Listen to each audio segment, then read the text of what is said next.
barnaamijkeena dhanka kale waa barnaamij toddobaadle ah oo aad daawataan xilligan oo kale waxaynu ku soo qaadanaa ciyaartooyda kubadda cagta sidaad u jeediinba magaca barnaamijka dhanka kale ayuuna quseyn doonaa iyadoona inta markaan joogno aynu wada falaqeyn doona bal profilka ciyaartooyda intii garoomada ay ku jireen toddobaadkana waxaynu ku soo qaadan doonaa ciyaartooyga Real Madrid ka tirsan ee Kylian Mbappe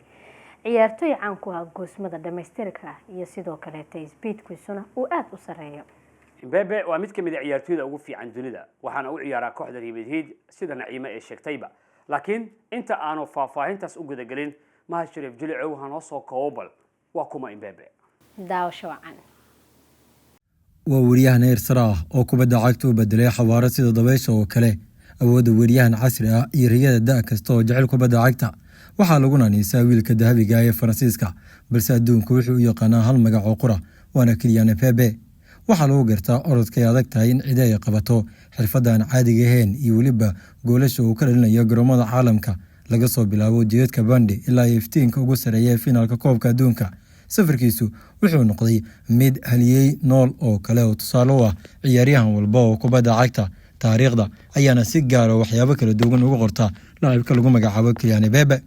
xirfadiisii ciyaareedda waxay ka soo bilaabatay heerka hoose ee kooxda Bende 2004 ilaa 2013 ilaa ma uu kaga biiro kooxda Monaco si la mid ah Paris Saint-Germain iyo ugu dambeyn Real Madrid qaranka dalka Faransiiska ayuu sidoo kale hadda u yahay kabtan markii la eego waayeysi kala duwanaa ee kubadda cagta laacibkani ka soo jeeda dalka Faransiiska ayaa sheegan karaya iibka adduun dhan ilaa 180 milyan oo lacagta Eurooga ah markii laga hadlo lacagaha ku baxa iibkiisa waana hal iib oo kaliya bee xurta ayuu ugu biiray kooxda kubadda cagta Monaco halka sidoo kale naadiga Paris Saint-Germain ee ku qaadatay qaab ma ah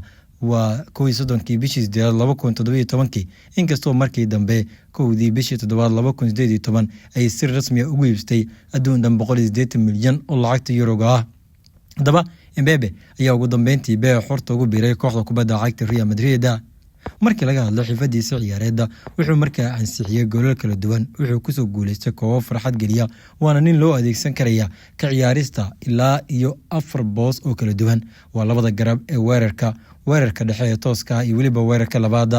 markii laga hadlo horyaalka dalkaasi Faransiiska 246 kulan ayuu saftay 191 gool ayuu dhaliyay halka 76 kale uu caawiyay taasoo ka dhigan in 18219 daqiiqo uu ciyaaray horyaalka Ligue Champions League 88 kulan 57 gool iyo 20 caawin La Liga 39 kulan 36 gool iyo 4 caawin halka koob kale ee maxalliga ee laga ciyaaro gudaha dalka Faransiiska iyo si lamida gudaha dalka Spain uu siyaabooyin kala duwan laacibkan ugu soo muuqanayay waxa uu sii dheeraa koob kale ee dhanka iyo waliba qaaradda Yurub oo laacibkani qaab ciyaareed heer sare ah ku sameeyay markii la eego Kylian Mbappe wuxuu weerarka dhexe ku dhaliyay ilaa iyo 239 gool 90 kalena waa uu ku caawiyay 289 kulan oo booskaasi ku soo bilowday garabka bidix ee weerarka 83 kulan lagu soo bilaabay 66 gool iyo 20 caawin garabka midig ee weerarka 58 kulan 28 gool iyo 20 caawin weerarka labaad 2 kulan iyo ciyaar 3 gool iyo 2 caawin ayuu sidoo kale xirfadiisii ciyaareed halka ku sameeyay Kylian Mbappe xirfadiisii ciyaareed wuxuu ku guuleystay koob waaweyn mar haddii koob la soo hadal qaadane waxa ugu horeeya koobka weyn aad loo qadariyo oo ah koobka adduunka oo uu farta ka saaray xulka qaranka dalkaasi Faransiiska sidoo kale wuxuu markaasi la qaybsaday qaranka dalka Faransiiska in uu geeyo kaalinta labaad markii la eego koobkii adduunka ugu dambeeyay oo ay guuldaro kulmeen xulka qaranka dalkaasi Argentina ciyaaryahankan ayaa ku guuleystay markii la eego goolalinta horyaalka dalkaasi Spain xilli ciyaareedkii la soo dhaafay isagoo markaa ku qaadaya goolal aad u tiro badan halka sidoo kale uu ku guuleystay abaalmarinta Golden Boot oo goolaliga ugu sareeya guud ahaan qaaradda Yurub oo xilli ciyaareedkii soo dhamaaday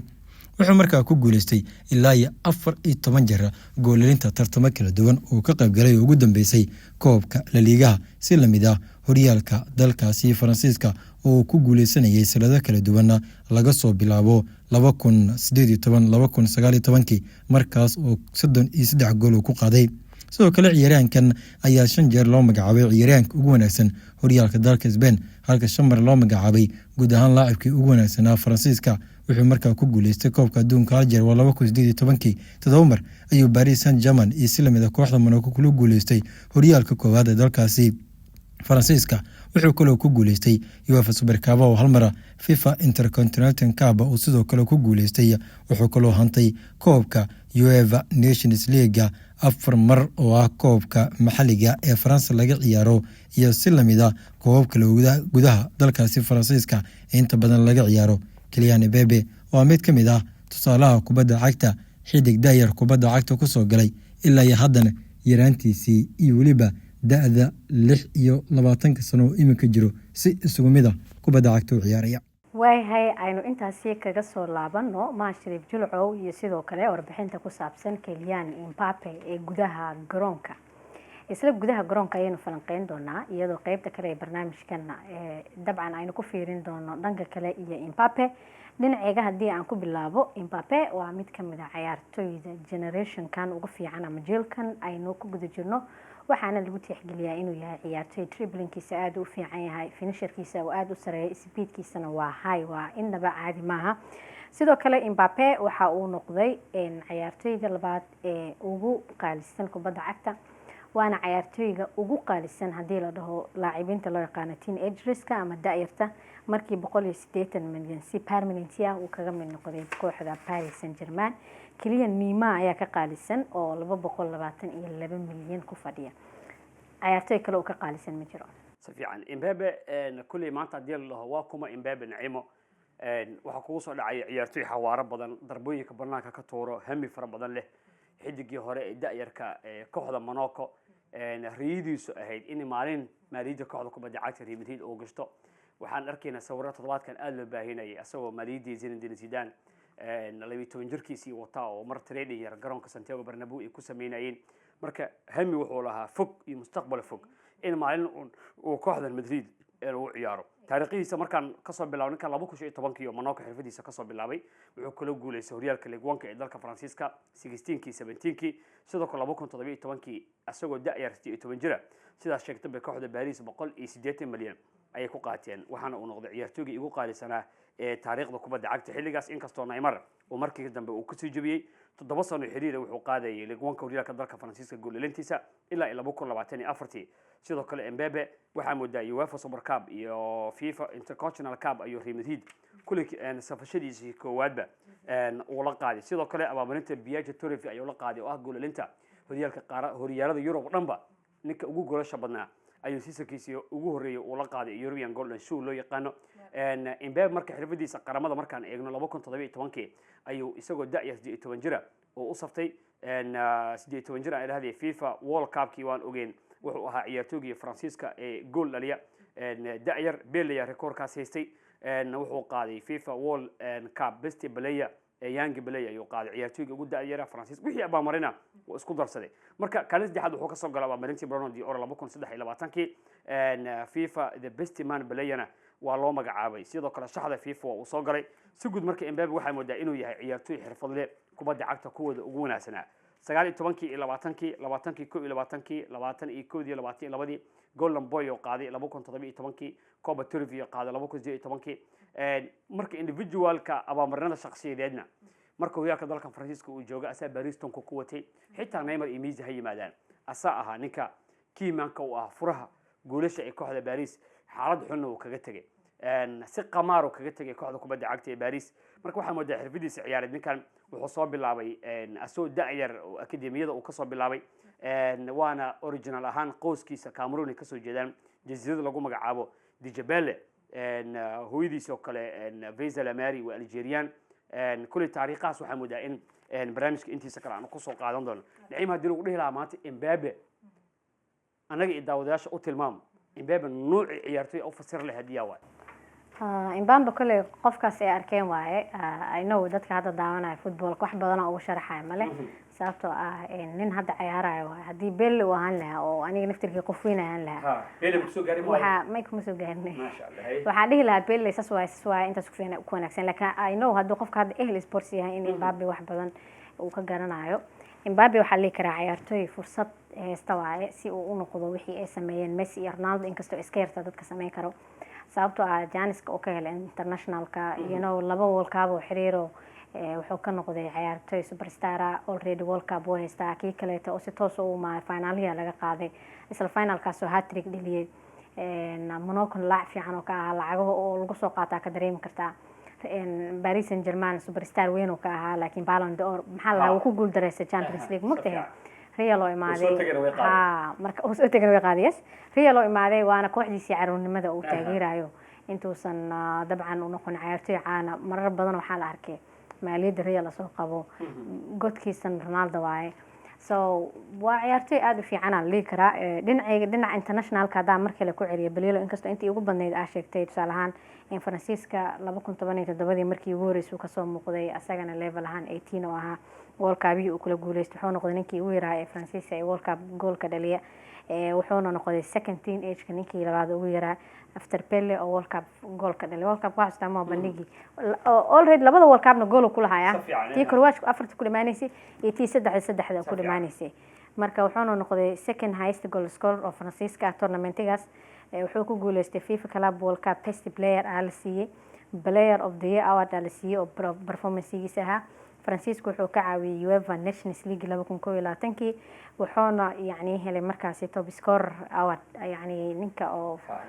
goolalinta ha finalka 2022 FIFA Club World Cup-kii Faransiiska marka World Cup uu geeyay isla World Cup-kii 2022 wuxuu ku guuleystay Golden Boot-kii kabta goolalintii silver ball-na waa la siiyay sidoo kale waxa waaye most goals scored oo final World Cup asaga markii hat-trick uu dhaliyay marka waa mid kamid ah laba ciyaartoy oo dhalisay si xiriir final World Cup goal yani oo ka dhalisay labadii oo 18kii iyo kii maxaa la dhahay hawo lili mugtay saas hore waxa uu sameeyay ninkan oo ah Brazil oo la dhaho Baba 1958 iyo 1960 labadii oo ciyaartoy kale uu sameeyay marka labadaas nin la sameeyay safiyan waliba hadda ninkan Mbappe horta aabihiisa macaan uu ahaa Wilfried la aabihiisa lahaa xirfadiisa wuxuu ka soo bilaabay koox lagu magacaabo AS Bondi macalinkiisa dhalinyarada ninka lagu magacaabo Antonio Rigardi uu hadda wuxuu yiri markii ugu horeysay aan tababaray ninkan asoo 6 sano jir ayuu ahaa waxaana markaas igaaga muuqday ciyaartooyda kale ama caruurta kale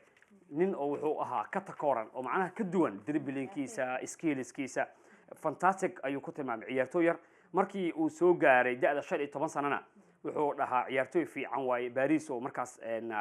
koox lahay Paris hadda horyaalka Ligue 1 leelisa ay oo joogto ayaa qaadatay marka hadii soo haasa fiican sugud marka ninkan waxa jirtay kooxo fara badan ayaa da'diisii 15 jir ka rabay Real Madrid kamida Chelsea kamida Liverpool kamida Man City kamida Bayern Munich kamida way isku dayeen Real xitaa waxa la waxay isku dayday asoo 12 jir isku dayeen Mbappe marka waxa uu lamaan ku ahaa kooxdan siiyeen oo xaafadiisa ilaa markii dambe owner oo ka noqday oo gatay 2024 marka da'da 14 jirada waa tii youth academy-ga Monaco ku biiray 3 sano qandaraas uu siixay Zinedine Zidane ayaana markaasi aad iyo aad ninkan involve ku ahaayo oo ku xirnaa marka inkastoo record iyo teetalo fara badan ninkan uu jabiyay October oo 2015 Mbappe Leonardo Jardim oo markaasi macalinka kooxda ahaa ayaa marar badan isqabteen asaxta waxa jira mar oo soo booqday garoonka Etihad Stadium UEFA Champions League oo gool uu ku dhaliyay goolkiisii ugu horeysay ee senior teamkiisana wuxuu dhaliyay kulan 3 gool iyo gool ee kooxda Troyes ay kaga badiyeen Stade Louis II 17 jir lixda laba maalin ayuu ahaa wuxuu noqday ciyaartoyga ugu da'da yaraa ee goal scorer ee kooxda Monaco ah 6 Maarso oo 2016 Mbappe goolkiisii professionalka contract markuu siyaa 3 sano kadib uu dhaliyay marka si guud waxa moodaa Mbappe aad u fiican yahay Monaco 2017 horyaalka la qaaday hat-trick uu dhaliyay December 2016 7 eber kulan Rennes ee kaga badiyeen goob dilawanka haddii Allah maanta Mbappe halkan lagaga sheekeynaa ciimo hal barnaamij kama soo koobi karno way saa sheegtay waaye wiiga soo aadana afwan wiigan dhexdiisa gaar ahaan maalinta Isniinta oo dabcan barnaamijkan oo dadka daawan doonaan habeenkii waxa la bixin doonaa mugta abaalmarinta Ballon d'Or marka Ballon d'Orna de gudaha oo Faransiiska lagu qabtaa marka Mbappe kullee ciyaartoy Faransiis waa cid mugmale marka booska saddexaad oo ka soo galay abaalmarintan 2023 sidoo kale abaalmarinada oo qaaska oo asiga waxa kamid ah in FIFA the best oo ka soo galay 2022 runners up yani booska labaad oo ka soo galay sidoo kale waxa loo magacaabay FIFA Broga يعني شعب ugu wanaagsan FIFA wuxuu yani lagu soo daray sanado badan waxa kamid ah 2018 2019 2023 sidoo kale teamka ugu fiican ee Europe ee loo yaqaan FIFA waa UEFA Team of the Year waxa lagu soo daray 2018 UEFA Champions League Squad of the Season waxa lagu soo daray 2016 17 18 19 no 1920 adhe 2022 wuxuu helay golden boy ama wiilka dahabiga 2017 waxaa la siiyay Kobe Trophy 2018 waxaa la siiyay Kobe Trophy ciyaartooyga oo daayirta u fiican mar dhowaan sanadii dambaana la bilaabay Kobe Trophy iyo sidoo kale Ashin Trophy oo ayagana goolayaasha la siiya sidoo kale wuxuu soo galay short listiga abaalmarinta loo yaqaan Lawrence World Sports waa Sportsman of the Year 2013 iyo 2023 waxaa loo magacaabay La Liga Player of the Year 5 mar loo magacaabay ciyaartooyga ugu fiican ee horyaalka Faransiiska Ligue 1 waaya sidoo kale wuxuu ku dhameystay Ligue 1 top scorer-keeda ilaa iyo tiro gaaraysa 6 mar 2022 2021 wuxuu noqday ciyaartooy ku dhameystay Ligue 1 top scorer-ka iyo sidoo kale assistant-ga asaa kala xirta labadaas dhinac 2023 waxaa loo magacaabay inuu kamid yahay jirada The Times waxay soo saartay oo ah boqolka qof ee adduunyada ugu saameynta badan ee loo yaqaano 100 most influential people in the world boqolka dad ee adduunka ugu saameynta badan sidoo kale booska saddexaad wuxuu ka soo galay liiska oo Forbes-ka oo ah highest paid athletes yani ciyaartooyga oo ugu mushaaraadka badan numberka saddexaad oo ka soo galay safiican si guud marka taariikhdiisa kooban Mbappe kulli Naciimo waa noo faahfaahisay waa noo sheegtay kulli hadda barnaamijkeena gabagabadii qaybtii hore aan soo joognaa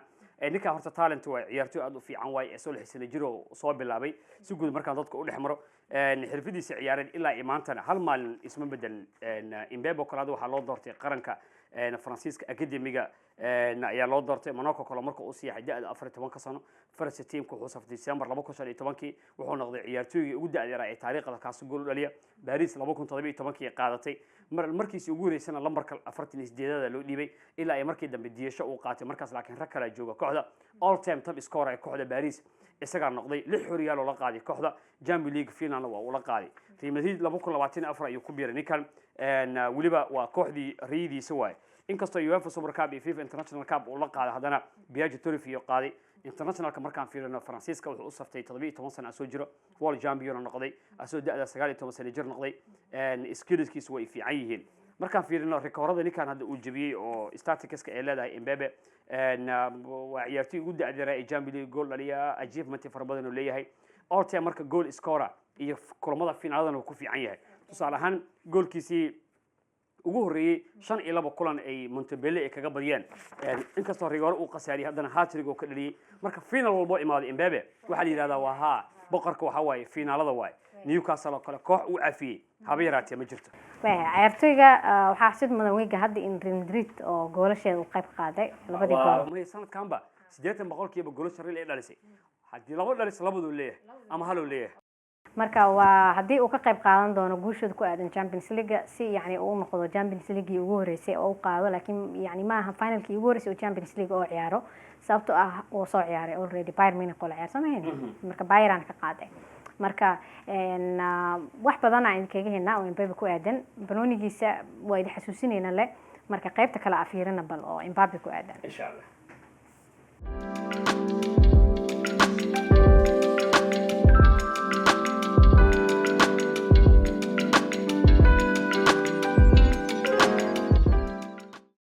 way isku soo noqod wanaagsan qaybta labaad ee barnaamijkayga ayaynu gudagelaynaa dhanka kale oo aynu kasoo qaadanayno Mbappe balilo dhinaciga haddii aan ku bilaabo barnaamijkan waxaan ku bilownaa Mbappe sheeko yar ku aadan oo ah goorta uu dhasho kale horta full name-kiisa waa Kylian Mbappe Lutin Allah waxaana uu dhashay December 20keedii 1998 qarankiisa ama wadankiisana Faransiis wuxuu ku dhashay magaalada Paris ee wadanka Faransa marka waa dhowr iyo 20 jir dabcan weerarkan uu ka ciyaaraa Real oo ka tirsan yahay salarigiisa waa 110 milyan intaasi waxaa dheer in joogiisa ama dharkiisa uu yahay 5 feet iyo 10 inji ninkan hadda aragtay inuu ogaatay inuu marriage yahay inuu like single yahay single waaye waalidiintiisa waxaa lahaa Master Wolverine Mbappe aabihiisa Mrs Vaiza Lamarina waa dabcan hooyadiis hantidiisa waxay dhantaa 180 marka in ka badan oo laga yaabaa iyo waxyaabaha uu leeyahay qaybaha dambe barnaamijka ku ogaanayna safiican waliba aabihiisa Wilfred wuxuu macallin u ahaa xulka qaranka jasiirad lagu magacaabo Djibouti oo Cameroon ka tirsan oo dadkan la yiraahdo Sawa People waa qoomiyad waay hooyadiisana oo Vaiza Lamari oo Algerian ahna wakiilkiisa handball player ahayd ciyaarahan oo kubadda gacanta handballka walaalkiis ka yar wuxuu u dheelaa Lili weliba wiigan hadda barnaamijka aan duubayno labadoodaba goolka guusha ee labadooda kooxood u wada dhaliyeen Lili min laba hal ku kala dhamaatay labada ciyaarba marka usbuuc wuxuu ahaa waali ah Mbappe marka sidaan sheegnaba ability badan oo leeyahay labada lag waa ku ciyaara si guud marka u qiimeyn Mbappe xaqiiqdii wuxuu ka mid yahay waxaa jirtay kulan madaxweynaha Faransiiska isaga ee wada kulmeen oo waliba arin aad iyo aad laga soo sheegay oo ku aadalid markii Paris ay iyo macnaha Paris oo ka baxay contractigiisii uu dhacay contract oo si xabiso ninka 500 milyan oo dollar ugu qaatay kooxda Paris marka waxyaabaha la hadlayo ay aad iyo aad u yihiin personal life-kiisa marka qiimeyn ninka horta waa diintiisa waa Christian way 2018 interview ama wareysi ee la yeelatay jaridada Times ayuu kaga hadlay in marka la fiiriyo qoyskiisa ay yihiin qoys ka soo jeeda Cameroon diintaasina ay haystaan marka si cad u sheegay Facebook oo kale wuxuu ka haystaa 100 milyan oo followers isku darba Instagram ko aad u isticmaalaan marka waxa moodaa Mbappe waxyaabaha outside ama footballka ka baxsan oo kale ninkan sponsorship badan oo leeyahay oo shirkadda Nike uu kula jiro ilaa 2017 markuu 18 sano uu jiray sanadkiina wuxuu qaataa 32 milyan waa lacag ka badan mishaarka oo Real Madrid uu ka qaato waay Mbappe marka waxa lagu magacaabaa shirkaddan Nike kabaha soo saarto waxa lagu magacaabaa Hey Version 3 2018 ka soo baxeen 28 milyan oo kabaha ayaa in the world caalamka laga gatay sidoo kale wuxuu haysiyaa barfuuno kale ciyaarahan e-sportiga ciyaaraha gacanta uu ku jira FIFA 18kii 2023kiina The Times saa sheegtaba boqolkii shakhsiyadeed ugu qiimaha badnaa ugu magacaweynaa dunida ayuu qayb ka ahaa way saa sheegtay waaye Mbappe sheekooyin badan uu leeyahay haddii la fiiriyo waxyaabaha oo aad u soo jeeto oo asaga oo soo interested oo ku yahay waxa kamid ah dhinaca traveling-ka ama inuu yani safaro uu galo kamid ah ninkan wuxuu isticmaalaa sidoo kale saacadaha qaaliga waliba brandiyada adduunyada ugu waaweyn sida Hublot iyo sidoo kale Rolex mid loo yaqaano taasoo ku kacaysa malaayiin kun oo lacag ah ama malaayiin kun oo dollar sidoo kale wuxuu leeyahay personal staff wax loo yaqaano marka bodyguard wata driver wata assistant wata qof asaga caawiyo wata waxaan la dhahay staffkiisa maaragtay cost ajiro oo la qiimeeyay barmaanta waxa ku kacdo 35,000 marka barmaanta kaliya 35,000 wuxuu siiyaa staffkiisa oo siiyaa marka waxa bixinaa daarto ka badan wata 5,000 hadaa bishii mu bixisaa 5,000 le $5,000 ma bay soo gashay intee keena ilaahay siiyay staff muu baahni baan ana luweenooyay caafimaadka ka fikiraysaa ana caafimaadka ka fikiraa staff muu wadi jir laka iska dhigaan hada markaas 35,000 wuxuu ka bixiyaa bes staffkiisa kaliya hadii aan lahayd assistantkiisa oo kale ninka gaari horta meel kasta markuu aaday rag daba socdo horta bodyguard kaas oo kale mushaari waa marka 35,000 ayaa uu ka bixiyaa bishiiba si fiican 2020 iyo May 18kii 22kii Febraayo Mbappe dhanka humanitarian-kan uu ku fiican yahay wuxuu kala biiray George Weah oo hadda madaxweynaha Liberia ah Didier Drogba iyo sidoo kalena madaxweynaha dalka Faransiiska Emmanuel Macron iyo madaxweynihii FIFA Gianni Infantino iyo Elysée Plus oo Paris barnaamij focus diiradda lagu saaray barnaamij lagu magac daray Sport Development Project in Africa Mbappe marka wuxuu ka mid ahaa qofkii ugu horeeyay contribution-kaasi bixiyay 28 January 2018 Mbappe waxa la donate wuxuu ku sameeyay oo sadaqeysay 34,000 oo dollar una dhiganta 26,000 oo lacagta euro ah si campaign loogu sameeyo carruurta waxbarashada qaaradda Afrika waliba dalkaasi Cameroon Bermonthan wuxuu u bixiyaa leeyahay 27,000 oo ah wadamada sub-Saharaha oo ka koreeyo si taageero lagu sameeyo marka waxa moodaa ninkan waxa la driverkiisa ama darawalkiisa waxa way Ziyaji Allah Shines way waxa isku barteen leeyahay dalkaasi Faransiiska waliba waa nin aad iyo aad u jecel yahay 3 July 2024 investment wuxuu ku sameeyay barnaamij la yiraahdo Cotlin Capital Industry Mbappe lacag fara badan ayuu galiyay oo 15 milyan ah 80% isaga la wareegay sidoo kale lacagna wuxuu kula wareegay kooxda League 2 ka ciyaarta ASEAN sida barnaamijka hore u soo sheegnaba saa sheegto waay dhinaca gaariyada hadii la fiiriyo Kylian Mbappe gaariyada uu jecel yahay waxa kamid ah Ferrari oo kale waa gaari orod badan waa Mercedes oo kale Audi oo kale Audi RS3 kale aad u jecel yahay geesta kale dhinaca traveling-ka aad ugu fiican yahay andaye weliba wuxuu aad u jecel yahay waxaa loo yaqaano private traveling yani keligiis inaa baxo marka Mbappe ma raaco diyaaradaha oo ma arkin oo like oo public camal iyo private jet marka private jet uu jecel yahay weliba markii oo like off oo seasonka yani markii oo fasax la gaaray oo vacation uu aadayo kale marka meelaha badana uu aado uu aad u jecel yahay waxaa kamid ah magaalada Dubai aad ugu fiican tahay inaad fasax iyo dalxiis ku soo qaadatid mardhow u socdaa Miami sidoo kaleete oo India sidoo kale xeebta Ibiza ee Spain ayadana waa tikwa wali waaweyn kaleete ma tagaan marka Mbappe sidoo kaleete waa nin familigiisa aad u dhawaan lahay wixii aad isku dhow yihiin aabihiisa horta hooyadiisan ka bilaabaynaa hooyadiisa aad isku dhow yihiin ninka maxay Paris lacag ka cuntay naagtaas laakiin odayga Florentino Perez wuxuu yiri Paris ay maleen si xun ula hadlay marka ayada manage gareyso wax kasta oo ku aadan contractigiisa aabihiisa kaleete Wilfred isagana yani role weyn wuxuu ka soo qaatay development uu ku sameeyay footballka walaalkiisa oo ka yar Ethan oo PSG youthkeeda asna ka soo baxay aad isku fiicnaa marka dhinaca familiga aad ugu fiican yahay weliba waxa weliba major role oo fiican wuxuu ka qaataa financial decision-ka oo guriga wixii dakhli ah go'aankiisa saalix bixinta waxa dhan waa la soo koriyay markaan fiirino hadda waxyaabaha ninkan oo investmentiga uu ku sameeyay waxa kamid ah Zabar Valley barnaamij la yiraahdo company-gan wuxuu soo saaraa waa contact accreditation way sidoo kale ciyaarahan WW waxa lagu magacaabaa WME Sports ay sidoo kale waa product lagu soo saaro waaye sportiga iyo musiga iyo talentiga lagu soo bandhigayo adi barnaamij god ma daawatay British Got Talent camal oo lagu soo saarayo dad producer ah sportiga iyo waxyaabo qof kasta macnaha wuxuu jecel yahay talent lagu soo bandhigaa oo macnaha wuxuu ku sameeyaa taageero ku sameeyaa sidoo kale wuxuu ku sameeyaa barnaamijyadan barfuunada iyo technology-da siyan waa soo sheegnaa Faransiiska inuu gatay markii ku soo biiriyay kooxda milyan 200 milyan oo gacan qabsi soo dhaweyn la siiyay si toos ah waxa uu ugu wareejiyay bangigiisa isagoona aad iyo aad u taageera qoyskiisa sida aad inoo sheegtayba marka ninkaas si guud Naciim Maxamuud kulay inta soo sheegna hadda wax kale weyn ma jiro ciyaare NBA xataa Mareykanka uu xiiseeyaa leeyahay maruu isku day inuu koox iibsado laakiin meesha soo gelin Mbappe 180 milyan waa dakhligiisa oo euro ilaa 250 milyan waa dakhligiisa guud ee marka la fiiriyo marka salary-giisa lagu dara hadda waxa uu ka qaataa 28 milyan ayuu sanadkii u ka qaataa kooxda kubadda cagta Real Madrid laakiin marka taxi canshuurtii laga bixiyo waxay noqonaysaa 18 milyan macnaha canshuuraha ciyaartooyda qaali u yihiin way saa sheegtay way hadayna qayb oo ku aadan dhinaca charity iyo lacagiis waa sheegtay marka nin oo deeq bixiye ah waaye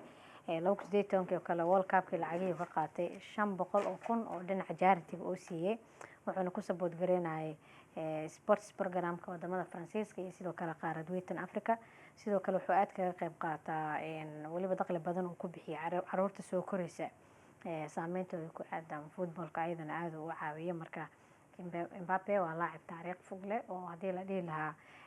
gudaha garoonka iyo sidoo kale banaankiisaba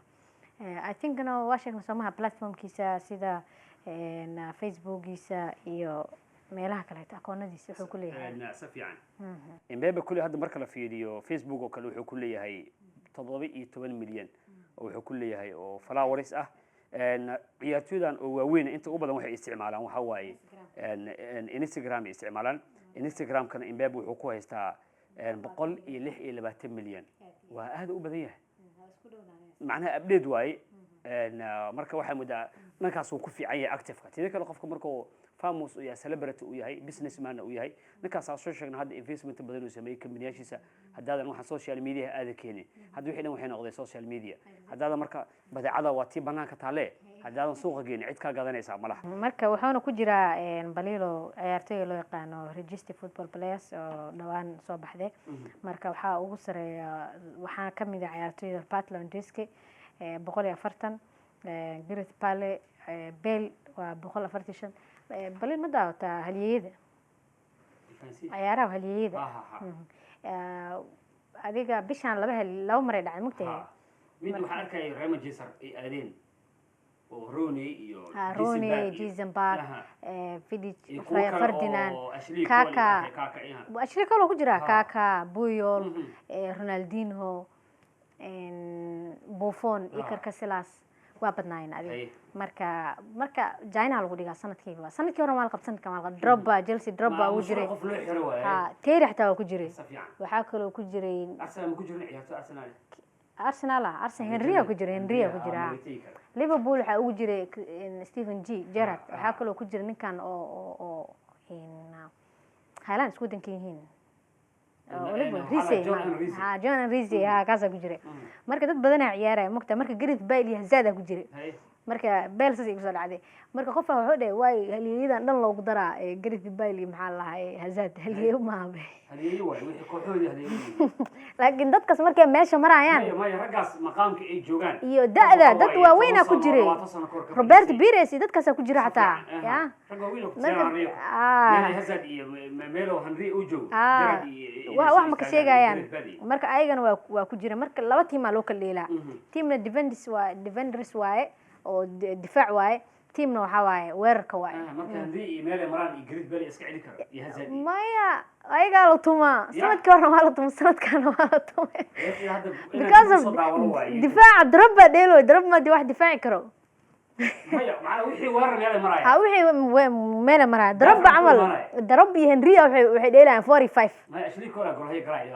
maya wixii tiana Henry may gool hay hal gool hay sana Buffon alsina tana Casillas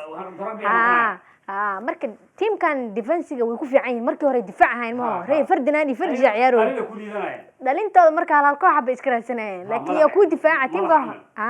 marka teamka oo waxa fiican oo difaaca fiican marka Bale iyo raggan weerarka waa la wada garaacay rag difaaca garaacay rag badan oo difaaca ku jiray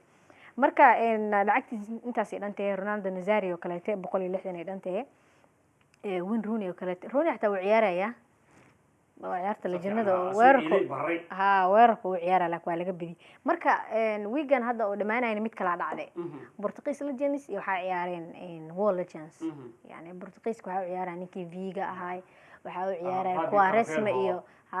iyo Nani ragaas ciyaaraya Nuno Gomes cunigi leeyahay Portuguese Legends محمد صالح وكله بقول يزيدتهم واي زلاتان إبراهيموفيتش لو بقول واي زيمو كله لو بقول وها إمبابي مركو يكون معدي لو بقول يكونتم واي مركو حكى دير نيما إيرلين هالاند إيو ديفيد بيكهام CR7 ليونيل ميسي 7 ميسي كل عقوة ما دوتين سو غلبا oo tobanka kaalin وما حتى lixda kaalin ugu horeysa wax weyn way kulli wixii dhan waa soo koobnay ma shirib jilcow iyo adiga si guud barnaamijka ma adaan soo xirtid ka waran way aad u mahadsantahay Baliil guud ahaan barnaamijka intaas ku soo gabagabeynayna toddobaadkan waa Baliil yani waa macamagana oo in la sidayn badgaliyo